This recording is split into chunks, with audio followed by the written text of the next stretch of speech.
National conference پر الزام عائد کیا کہ این سی کا دور اقتدار مایوس کن رہا، جبکہ جموں کشمیر میں پہنچا این سی کی بدولت ہے۔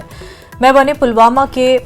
پریچو علاقے میں پارٹی کارکنوں کے اجلاس کے بعد ان خیالات کا اظہار کیا۔ پی ڈی پی جو کہہ رہی ہے، ہم سچائی بیان کر رہے ہیں کہ ایک طرف سے نیشنل کانفرنس کے پاس 7 ایم ایل اے ہوتے تھے،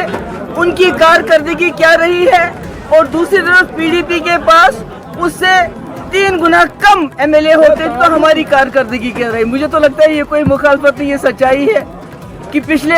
60 سال میں 70 سال میں 40 سال یہاں نیشنل کانفرنس کی سرکار رہی ہے، اور ان کی کیا کارکردگی ہے اور پی ڈی پی کی کیا کارکردگی ہے۔ عمر صاحب بی جے پی میں منسٹر تھے،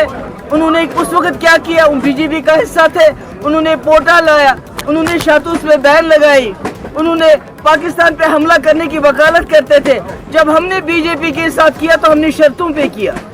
ہم نے 12,000 نوجوانوں کی ایف آئی آر واپس لی، ہم نے دلی سے بہت بڑا ڈیلیگیشن لایا جو حریت کے دروازے پہ گیا، ہم نے سیز فائر کروایا۔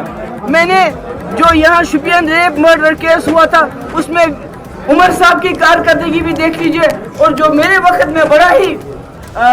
بدقسمت واقعہ ہوا اس میں نے 2 منسٹر ڈراپ کیے، تو یہ تو کوئی مخالف